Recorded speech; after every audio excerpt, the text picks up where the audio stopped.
that I recently published my first novel. It's available on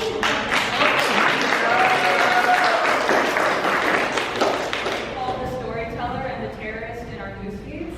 It's a suspense thriller for young adults. It's about a YouTube star named RAHMA who tells suspense thriller stories online on her channel, and it goes viral, so she becomes an international superstar. But then her stories start coming to life, and so people start dying in her Northern Virginia town, and she gets blamed for murders. And things get a bit complicated because of her ethnic and religious background, so the media calls them the terrorist tall tales. And so she has to clear her name while trying to save the lives of her friends and others around her, all while unveiling a big dark secret kept hidden right under the nose of the nation's capital. So if you're interested in reading it, it's called The Storyteller and the Terrorist in Our Newsfeeds. It's available on Amazon Kindle. I'm going to read you a short excerpt today. I'm sorry if I go over the 5-minute limit. Yes. Okay.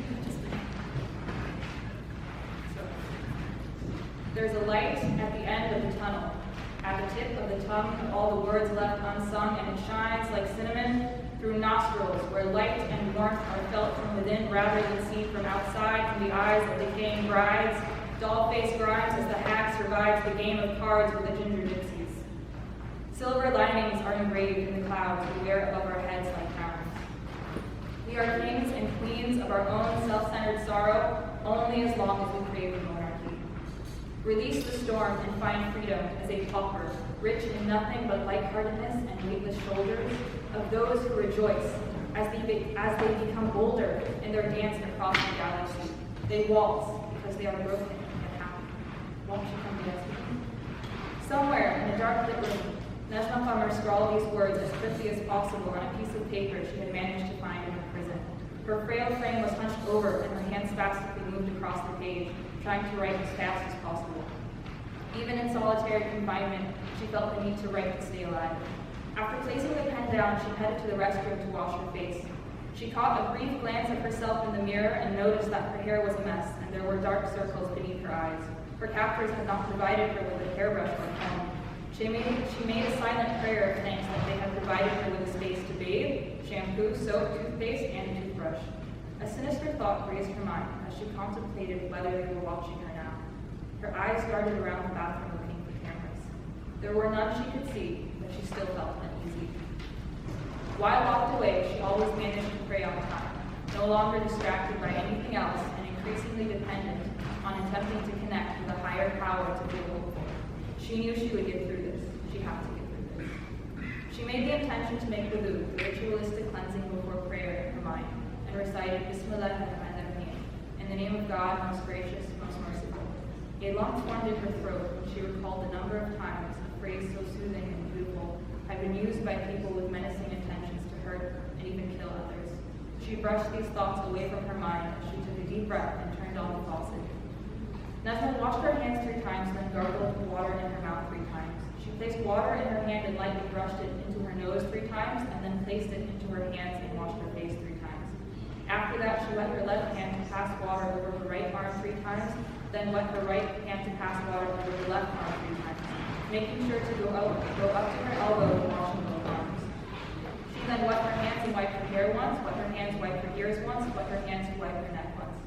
Finally, she washed her feet 3 times each, starting with the right foot and making sure the water reached in between her toes and up to her ankles. When she finished, she recited, Ashhadu an la ilaha illallah, wa ashhadu anna Muhammadan abduhu wa rasuluh. This meant, I declare there is no God but God, and that Muhammad is his servant and messenger. She was now almost ready for prayer. RAHMA looked around the room for any semblance of a headscarf. There were none, so she used the pillowcase as a makeshift head cover.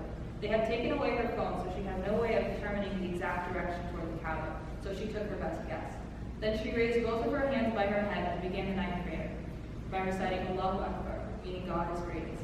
As RAHMA bent down to place her hands on her knees, rose up, and then prostrated in cycles, she felt a deep sense of comfort, focusing on something much larger than herself.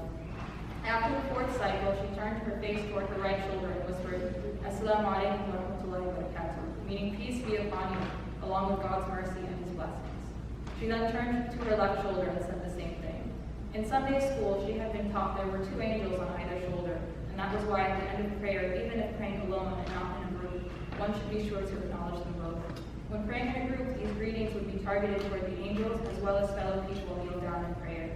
Najma pondered on how she used to speed through her prayers or sometimes skip them before she was taken captive. It was almost as if she had forgotten why she had been praying in the first place and just did them to get them over with, as if marking them off the checklist. Being alone for hours on end, cut off from all civilization via phone or the internet, gave her a lot more time and less distractions. In spite of being afraid at the beginning, her return to meaningful prayer had lessened her fear and strengthened her sense of calm. Najma felt sure that she would make it out of this somehow. She was positive. Just then, the door barged open and she found herself face to face with one of them. He grabbed her arm and pulled her out of the room, her feet struggling to keep up with his pace. They went down the narrow corridor and past many doors. It seemed they were inside of some sort of hotel. She had been blindfolded when they had brought her to the chamber and had no idea where she was staying. Finally, they reached a tall wooden door. Her captor knocked on the door and opened it. She did not get a chance to see how they looked like because she was immediately blindfolded again and felt several pairs of hands contribute to tying her up. "I told you to tie her up before you brought her," she heard a little voice say. "I figured it would be easier to bring her here if she walked herself." Another voice responded, "She already knows too much. She shouldn't figure out anything else. Anytime she's taken out of the chamber, she must be tied up and blindfolded. Do you understand?" "Yes," I wrote her. "Good. Now leave me with her. There is no need for you to be a part of this conversation." Najma felt her heart race as she heard the footsteps of the person who brought her here walking away. She took deep breaths to calm herself down as she heard the door open and close. "There is no need to be nervous, dirt digger. I won't hurt you much." She heard him say and could tell he was smiling as he finished the statement.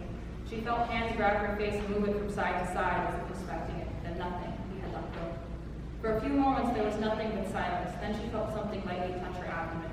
A high-pitched screech escaped her mouth as she felt searing pain in every inch of her body. Whatever had just touched her was sending excruciating electric shocks to every part of her. She continued to scream and thrash about as he laughed. Finally, he stopped. For a few moments, nothing was said. He walked around the room. She could hear from the rummaging that he had grabbed something else. Najma began to sniff the air as a strange odor came closer to her. It was a cross between rust and smoke. It smelled like hot metal. She whimpered as he pressed the hot iron into the side of her neck. She paused before releasing the iron and placing it down to cool. Naj began to cough as she tried to keep her breathing steady. Her keeper then pushed a button, making an announcement over the intercom. "Phase 1 is now complete. You may come escort the subject back to her room," he stated. After a few moments, the same person who had escorted her earlier showed up.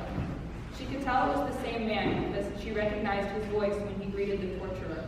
This time, instead of allowing her to move while unbound, he carried her back to her room while she was tied up. When they reached the chamber, he opened the door and placed her upon the floor. Instead of completely untying her, he loosened the rope so she could do the rest herself. As she began to unravel the bonds, she heard him back away quickly and shut the door. As he was locking it from the outside, she couldn't help but ask, "What's phase 2? He said nothing, and she could hear his footsteps moving down the hall, so repeated the same question, but in a much louder voice. For a few moments, she heard nothing. "I think you already know the answer if you've done your research," he replied. Awful images of all the stories she had read about flashed through her mind. As she freed her hands from the rope, she reached up to remove the blindfold. Najma felt a mark which was now permanently seared into her skin. She felt an X shape in two small circular shapes. After she untied her feet, she walked toward the mirror and could see the familiar image of the order's seal. All she could do was stare at it and think about phase 2. She thought about all the other victims before her. While she was similar to them in many ways, there was one strong difference. She knew about the steps of this process before she became a part of it. She was determined to use this knowledge to somehow get out of this. Najma had to come up with a plan. The sound of chanting broke her from her thoughts. She could barely make out the words. Something about the order, something about sacrifice, something about purity and stability. Oddly, a Latin phrase she recognized from her world history class in freshman year. Aut cum scuto, aut in scuto. It meant either with shield or on shield, a phrase Spartan mothers supposedly said to their sons when they would depart for battle. It meant that only the weak would abandon the battlefield, leaving their shields behind. The strong stayed in battle until the end, even if it meant being delivered back home as slain warriors upon their shields, as was custom. It grew louder, and she could tell the group was coming closer. She backed away into the corner where she had been writing earlier and thought of places to hide. They knew the room too well, so there was no point in that. Be brave, she told herself. Be strong. She saw the door handle move and knew that once it was open, things would never be the same. She closed her eyes, pretending she was somewhere else, like this was not happening. Najma focused on the darkness covering her eyes, grateful for the sheet of black her lids created as she tried to remain calm. The chanting grew louder as the door burst open. She kept her eyes closed as she felt the group infiltrate the space. Najma thrashed about as she felt herself lifted up by her back by many hands, as if crowd surfing in a concert. There was no music, only rough chanting and howling. "Animals!" she screamed. "You're animals!" She hollered as they took her through the corridor and back to the other room of the torturer. This time she was not blindfolded and could see him clearly. A shocked cry escaped her mouth as she realized who it was. Dun dun dun!